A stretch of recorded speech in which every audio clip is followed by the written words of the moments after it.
Lobsters are pretty strange animals. For starters, they have no vocal cords, possess two stomachs, and have been known to eat each other. But you don't think about all that when a big red one lands on your dinner plate.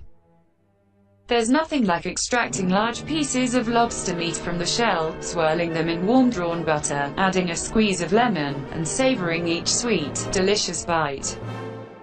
While lobster is usually considered a gourmet entrée, right up there with filet mignon, that wasn't always the case. Lobsters were once so plentiful in New England that they could easily be caught right at the shore and were eaten mainly by poor people and prisoners. Let's look at this and 9 other strange facts about lobsters. For the purposes of this article, we're mostly focusing on the American and Maine lobster.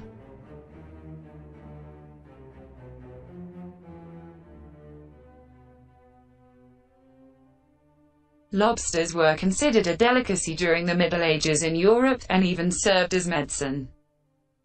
The rostrum, or frontal part of the body, was pulverized and used to help people pass kidney stones. The gastrolith, or gizzard stone which the lobster uses to help grind up food, was handy for treating stomach aches. Fast forward a few hundred years and attitudes changed drastically.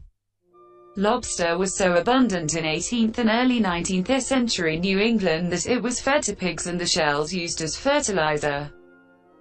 Indentured servants in Massachusetts were so sick of eating it that they won a court case to keep their masters from feeding them lobster more than 3 times a week.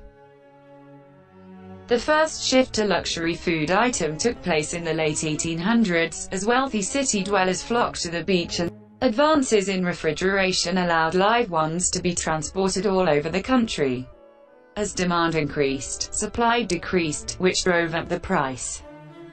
Supply and demand has ebbed and flowed over the years, but these days lobster is considered fancy food.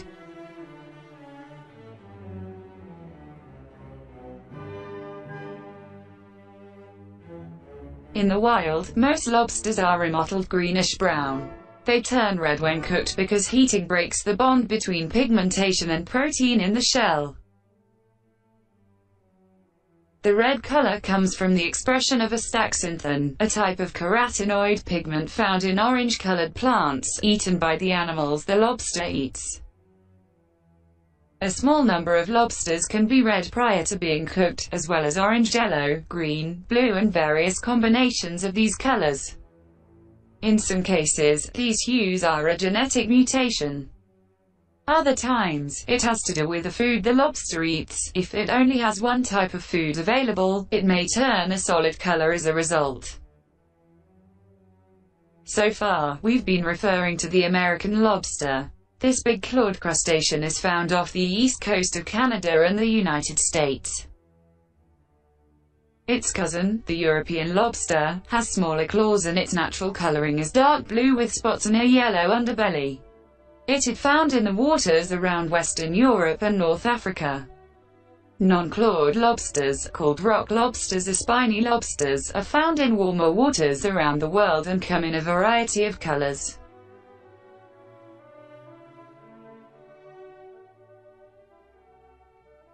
You might look a little differently at the next lobster you see when you learn how they excrete their waste. Good thing we don't eat their faces, right? A lobster pees from openings, nephrophores, located at the base of its second antennae. These excretory organs are called green glands and include a sac linked to a bladder by a coiled tube. Lobsters also excrete from other places on their bodies, including their gills and digestive glands. Excreting from the nephrophores isn't just about getting rid of toxic waste products, though. It's part of the lobster mating ritual. Male lobsters love to fight. Female lobsters seek out the most aggressive dominant male in the area and show their interest by peeing repeatedly into his shelter. Their urine contains pheromones, which calm him down and get him in the mood, so to speak. Lobsters also urinate in each other's faces during fights to express themselves.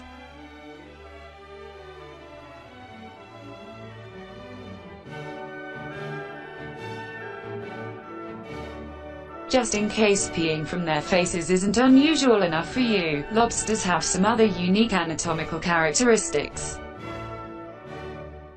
A lobster's eyes at the base of its antennae detect light and shadows, but not colors or images. Most of its seeing is done with its 3 pairs of antennae.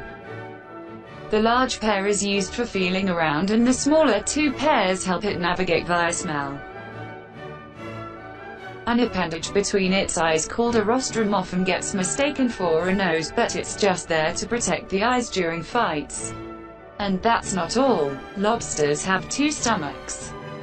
One is located in what would consider the lobster's head, right behind its eyes. This stomach contains teeth-like features, called a gastric mill, that are used to crush the lobster's food. Once the food is fine enough, it passes to the other stomach.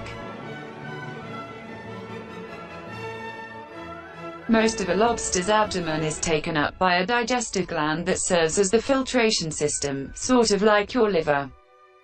Called the tomalley, it turns green when cooked, and some consider it a delicacy.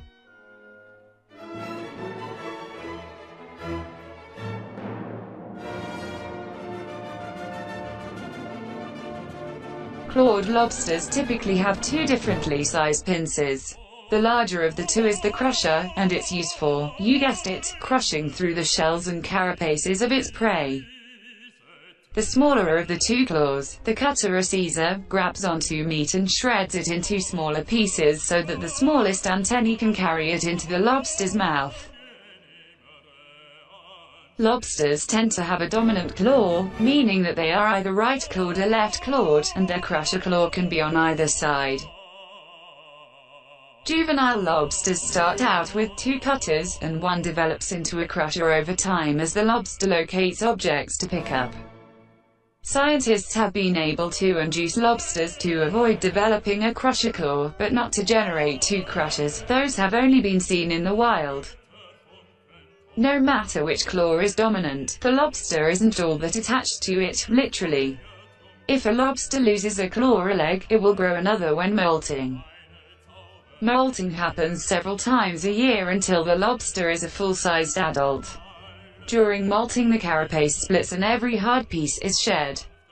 Any missing limbs regrow during this time, and are identical to the original.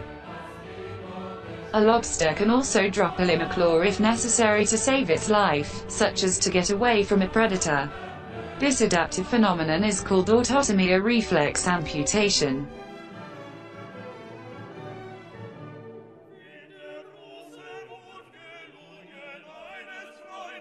Some people avoid cooking lobster at home because of the way that they're normally dispatched, head first, live, into a pot of boiling water. Some home cooks have been horrified by sounds coming from the inside of the pot, noises, which they believe, are the lobster screaming in pain as it dies. The thing is, lobster don't have vocal cords or any way of making noise. The sounds heard are probably air escaping from the lobster's shell. There may be a crackling noise from live lobsters as they rub their legs together, but that's about it. So if they're not screaming, do they feel pain at all? That's a matter of some debate. Some researchers claim that they don't because they lack a complex nervous system or brain like vertebrates do. A 2005 study by the Norwegian Scientific Committee for Food Safety concluded that any violent reaction by the lobster to being cooked is a reflexive response to an unpleasant stimuli, called nociception. Not the same thing as pain and suffering. But a 2013 study conducted at Queen's University Belfast in the UK had the opposite conclusion. The jury's still out, so if you love to eat lobster but want to know it's being prepared in the most humane way possible, seek out restaurants that use a crustacton, a machine that quickly kills lobster and other crustaceans via electrocution.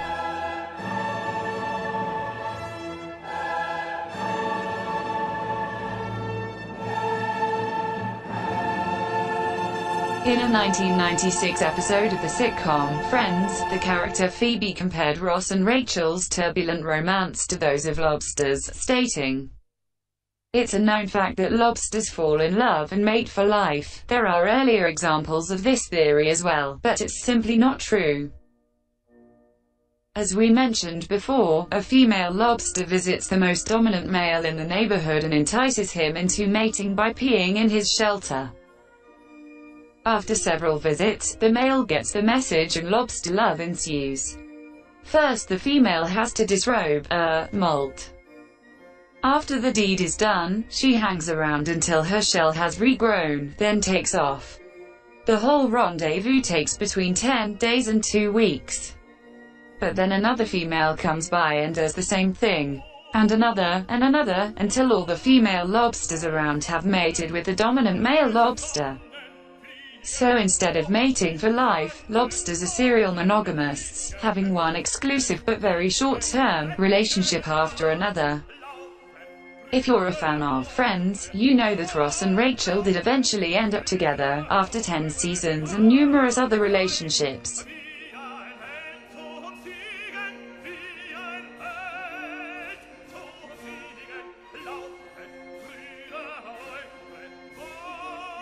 When lobsters mate, the male deposits his sperm into the female before she leaves, but that doesn't mean that her eggs are fertilized right away. In some cases he hasn't provided enough sperm to fertilize all of her eggs, there could be tens of thousands of them. So she may seek out one or more additional males to get the job done, source, Gosselin. But even then her eggs might not be fertilized, because the female decides when conditions are just right. She may store live sperm in her body for 2 years before using them to fertilize her eggs. Once the lobster fertilizes the eggs, they may stay inside her for another year before she lays them. And then they can stay attached to her swimmerets, the small legs under her tail, for another 9 to 11 months. After they hatch, the larvae float for about a month before settling on the bottom of the ocean to grow. Only 1% of larvae make it to the bottom, and in general, just 2 of every 50,000 eggs live long enough to become adult lobsters of catchable size.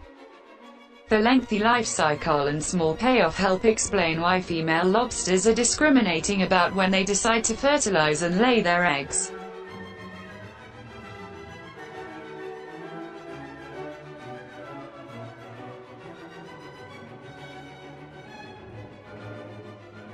One reason why more baby lobsters don't make it to adulthood. They tend to turn on each other.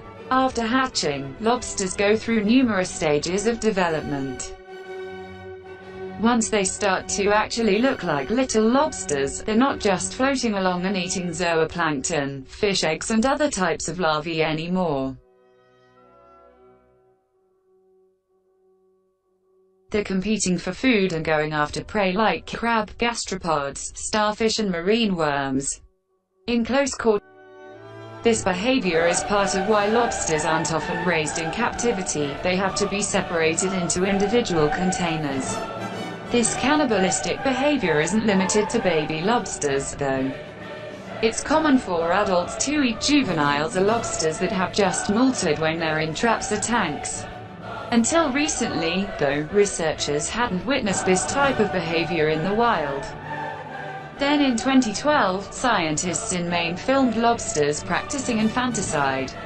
They tethered a juvenile lobster, figuring that its natural predators, such as cod and skate, would take advantage. At night, though, adult lobsters fought over it. The cannibalism was blamed on a recent glut of lobsters. Warmer waters and overfishing practices had reduced the populations of their natural predators.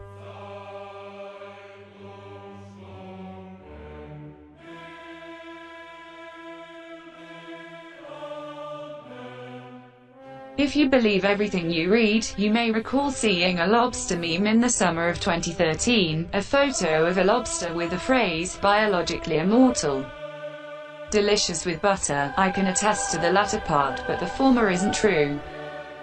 Lobsters don't age in the same way as most other animals. They don't get weaker or lose their ability to reproduce, and will keep on molting and growing.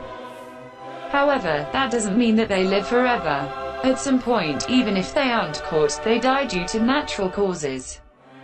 Often this is because they run out of energy to molt at all, and not molting leads to fatal diseases.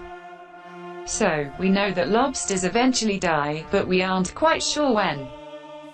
Lobsters reach their adult size when they weigh between 1.5 and 2 pounds, 680 and 907 grams, but the heaviest one ever caught clocked in at 44 pounds, 20 kilograms. Some estimate that lobsters in the wild can live up to 50 years.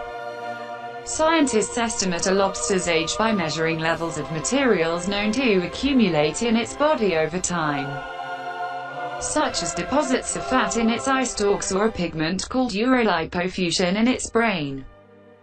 The latest research indicates that the best way to estimate lobster age may be by counting age bands well hidden inside the gastric mill in one of its stomachs.